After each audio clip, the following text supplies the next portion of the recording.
दोस्तों नमस्कार। मैं doctor Veema Gupta, counsellor, as a parent coach आपके सामने आज फिर से एक नया टॉपिक लेकर उपस्थित हुई हूँ।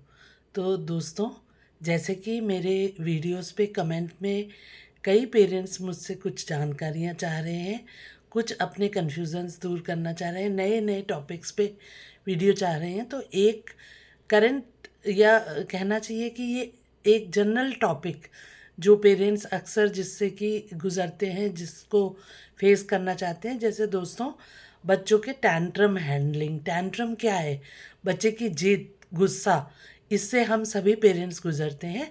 बच्चा गुस्सा करता है या जिद करता है किसी चीज़ के लिए तो हम परेशान हो जाते हैं। उसके इन टैंट्रम्स को हम कैसे झेलें? तो दोस्तों, सबसे पहले तो बात समझने की है कि बच्चे ज़िद करता क्यों है, बच्चा टैंट्रम्स क्यों शो करता है, गुस्सा क्यों होता है। तो दोस्तों, उस कंडीशन को जानने की पहले ज़रूरत है हमें कि बच्चा गुस्सा क्यों होता है। बच्चा निराश होता है तो गुस्सा होता है। फ्रस्ट्रेटेड, निराश यानी कि फ्रस्ट्रेटेड होता है, उसकी कोई जिद, कोई इच्छा होती है जो पूरी नहीं हो रही होती है तो वो जिद करता है या गुस्सा दिखाता है। ऐसी अटेंशन सीकर भी होता है बच्चा, उसकी बात नहीं सुनी जा रही है तो वो अपनी तरफ अटेंशन करने के लिए, अपनी तरफ आपका ध्यान आकर्षित करने के लिए भी टैंट्रम्स शो करता है या जिद करता है। ऐसे ही ओवर स्टिमुलेटेड अगर माहौल होता है, बहुत शोर शराबा है, बहुत थकान वाला है, या ट्रेन में सफ़र कर रहे हैं, बच्चा अनकंफर्टेबल है, तब भी बच्चा टैंट्रम्स शो करता है।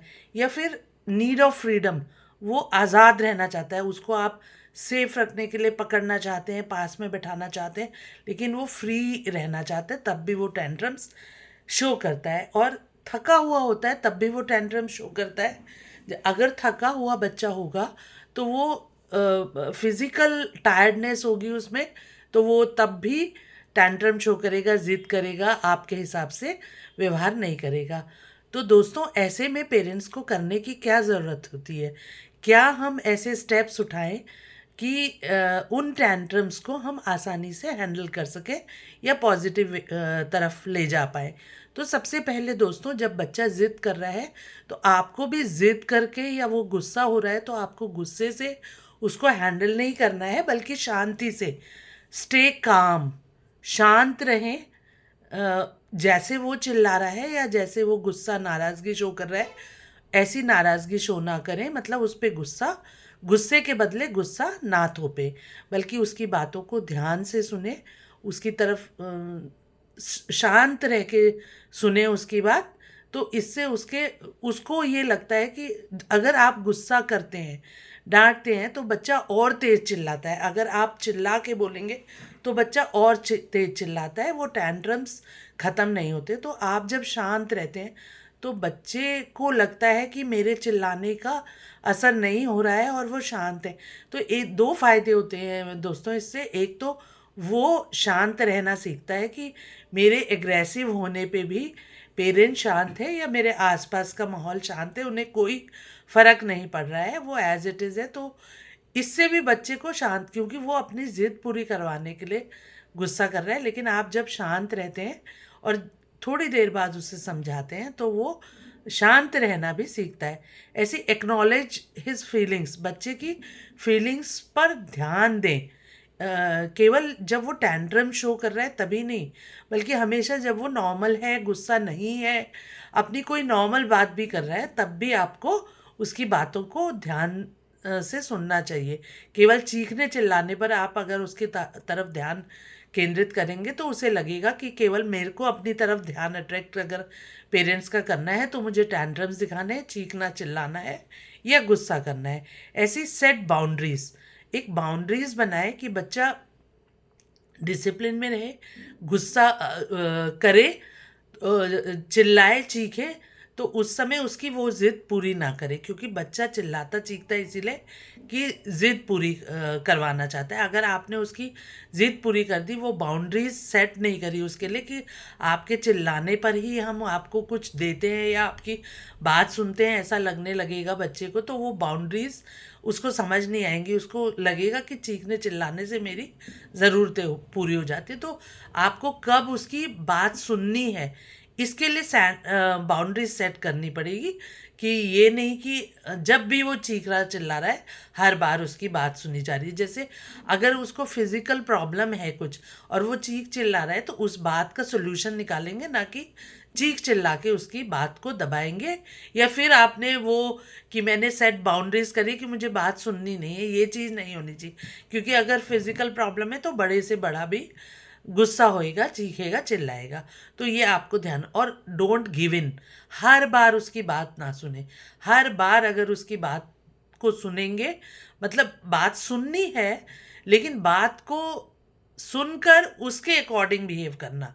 मतलब हमेशा आपने कि बच्चा चिल्लाया, उसने कहा मुझे ये चाहिए चाहिए, तो आपने उसे दे दिया, तो वो इसका हैबिचुअल हो जाएगा कि जब मैं जिद करता हूँ तो मुझे चीज़ मिल जाती है।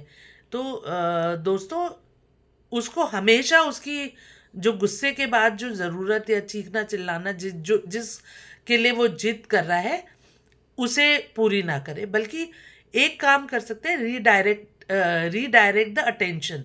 बच्चा जो जिस चीज़ के लिए चिल्ला रहा है, छोटा बच्चा है, अटेंशन सीकर वही होता है। और टैंट्रम्स भी ज़्यादातर छोटे बच्चे करते हैं, तो उनका ध्यान रीडायरेक्ट किया जा सकता है। जैसे कि वॉक पे ले जाए या कुछ और बातें करने लगे, गाना लगा दे, गाना सुनाए, कोई और बातें करने लगे, उसका ध्यान डाइवर्ट करें। या कोई ड्राइंग बनाने को दे दें, कोई स्टोरी सुनाने लगे, या कोई गाना सुनाए, पोएम सुनाए, तो उससे क्या होगा कि उसका ध्यान रीडायरेक्ट हो जाएगा। और वो जो टैंट्रम जिस बात के लिए कर रहा था, वो जिद जिस बात के लिए कर रहा था, उससे उसका ध्यान हट जाएगा।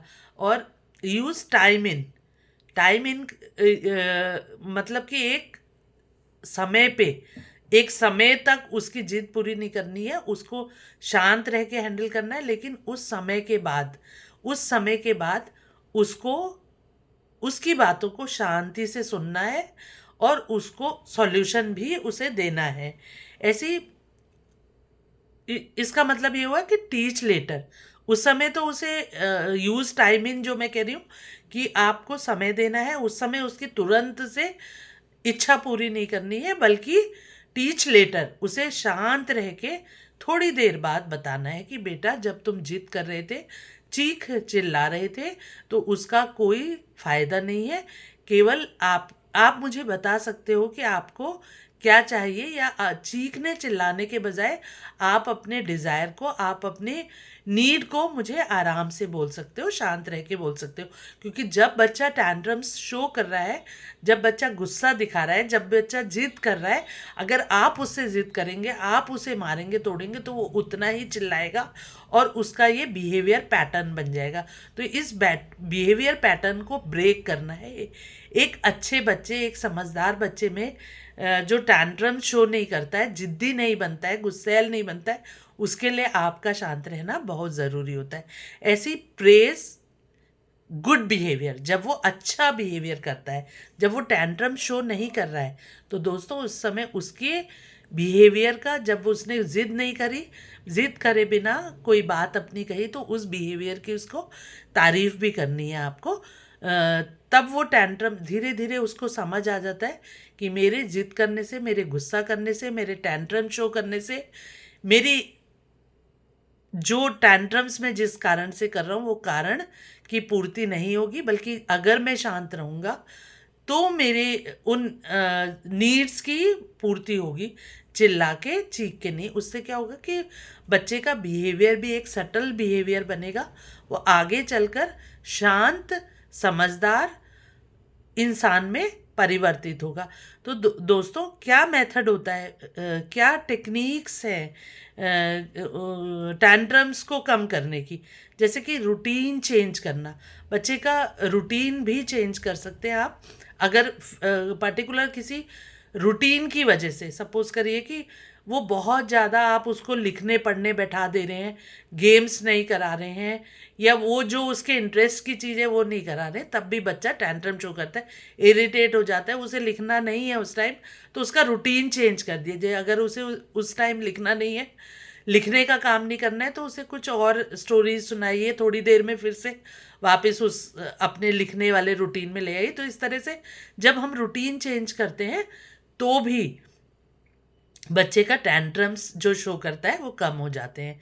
ऐसे ही उसे विकल्प दीजिए, चॉइसेस दीजिए। सपोज करिए आपको लगता है कि पढ़ाई लिखाई ज़रूरी है, तो आप बच्चे से कह सकते हैं कि बेटा आज का होमवर्क करना है, पहले करना है या गेम पहले खेलना है, खाना पहले खाना है या पढ़ाई पहले करनी है। तो ये सारे चॉइसेस जब आप देते हैं तो उसको भी ये लगता है कि मेरे को मेरी इम्पोर्टेंस है, और अपनी इम्पोर्टेंस को समझते हुए वो फिर अपनी बात जब खुद कहता है तो वो टैंट्रम शो करे बिना उस काम को आराम से कर लेता है, जिद नहीं करता है, रोता धोता नहीं है पढ़ाई लिखाई करते समय, या अपने बिना इंटरेस्ट का जो उसका काम है उसे करते हुए रोता धोता नहीं है और जिद नहीं करता है।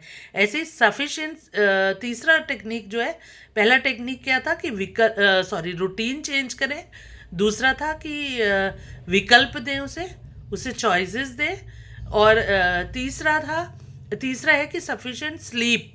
अगर सफिशिएंट स्लीप और सफिशिएंट फूड उसके पेट में होगा, मतलब उसको एपिटाइट ज़्यादा फील नहीं हो रही होगी, अगर वो भूखा होगा तब भी वो टैंट्रम शो करता है, और थका होगा या सफिशिएंट स्लीप नहीं होगी, अगर वो नींद उसकी पूरी नहीं होगी, ज़बरदस्ती आप उसे रात रात तक उठा के कह रहे हैं पढ़ाई करो, तब भी वो इरिटेट होता है और वो टैंट्रम्स शो करता है या गुस्सा करता है।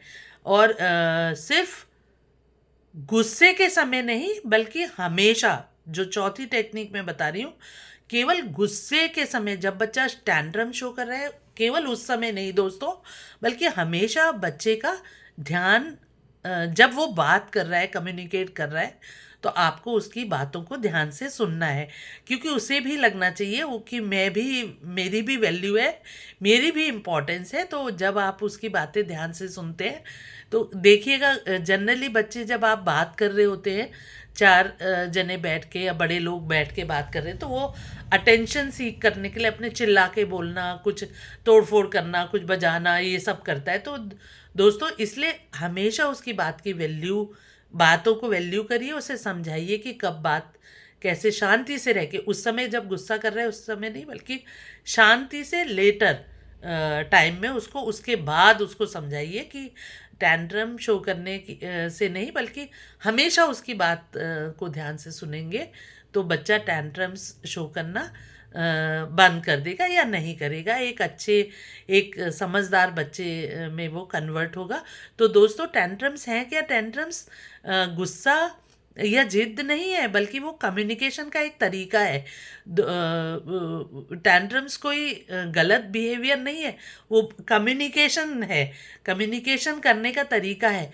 अगर आप बच्चे की बात को ध्यान से नहीं सुनते हैं, या उसको लगता है उसकी ज़िद पूरी नहीं हो रही है, या वो उसकी तरफ ध्यान नहीं दिया जा रहा है, तब भी वो टैंट्रम्स शो करता है। अब ये टैंट्रम्स नेचुरल है, क्योंकि ये कम्युनिकेशन ही है। तो आप अगर बच्चे के साथ कम्युनिकेट हमेशा करेंगे, उसकी बातों को इम्पोर्टेंस देंगे, उसकी बातों को वैल्यू देंगे, तो उसके वो टैंट्रम्स शो नहीं करेगा, वो जिद्दी बच्चे में परिवर्तित नहीं होगा, वो गुस्सैल बच्चे में परिवर्तित नहीं होगा, बल्कि एक सामान्य, एक अच्छा बच्चा, एक अपनी इम्पोर्टेंस को जब वो समझेगा तो सेल्फ कॉन्फिडेंस भी उसका बढ़ेगा। तो दोस्तों अब शायद हम सभी पेरेंट्स इन बातों से समझ चुके होंगे कि हाँ बच्चा टैंट्रम्स करेगा ही, क्योंकि वो उसका तरीका है, वो टैंट्रम्स के द्वारा कम्युनिकेट कर रहा है, अपनी अंदर की छुपी भावनाओं को हम तक पहुंचाने की कोशिश कर रहा है। हम अपने कामों में उलझे हैं, हम अपनी बातों में उलझे हैं, हम उस पर ध्यान नहीं दे रहे हैं, तो वो टैंट्रम्स के थ्रू ये कम्युनिकेशन का तरीका अपना रहा है कि वो टैंट्रम्स के थ्रू हमारा ध्यान अट्रैक्ट कर रहा है, हमारा ध्यान अपनी ओर आकर्षित कर रहा है। तो दोस्तों मुझे लगता है ये सारी टेक्निक्स अगर हम अपनाएंगे तो हम एक जिद्दी और गुस्सैल बच्चे बच्चे में बच्चे की पर्सनैलिटी ना रहने देकर उसे एक अच्छा बच्चा, एक सटल बिहेवियर वाला, एक गुड बिहेवियर वाला बच्चा बनाने में समर्थ होंगे। तो धन्यवाद दोस्तों। मैं डॉक्टर वीमा गुप्ता टैंट्रम्स को हैंडल कैसे करें ये बात लेकर आपके सामने आई थी। एक पेरेंट ने मेरे से कमेंट में पूछा था कि टैंट्रम्स, हमारा बच्चा बहुत ज़िद्दी है, जिद करता है, चिल्लाता है, हमारी बात नहीं सुनता है, कभी कभी हमें शेमफुल फील होता है जब कोई आया होता है, किसी के सामने भी वो ज़ोर से चिल्लाता है, तो हमें क्या करना चाहिए। तो दोस्तों इसीलिए मैं ये टॉपिक लेके आई थी कि पेरेंट्स टैंट्रम हैंडलिंग अपने बच्चों का कैसे करें, ज़िद को कैसे काम डाउन करें, गुस्से को कैसे काम डाउन करें। तो दोस्तों अगर किसी भी पेरेंट के लिए जिनका बच्चा ज़िद्दी या टैंट्रम शोइंग है, तो उस पेरेंट के साथ मेरी ये वीडियो आप शेयर कर सकते हैं। और अगर आपको कुछ भी वैल्यूएबल इसमें लगता है तो लाइक, शेयर और सब्सक्राइब करेंगे। धन्यवाद दोस्तों। Thank you. फिर एक नए टॉपिक के साथ आपके साथ एक नया वीडियो लाके फिर से आपके सामने प्रेजेंट होंगी। तब तक के लिए धन्यवाद।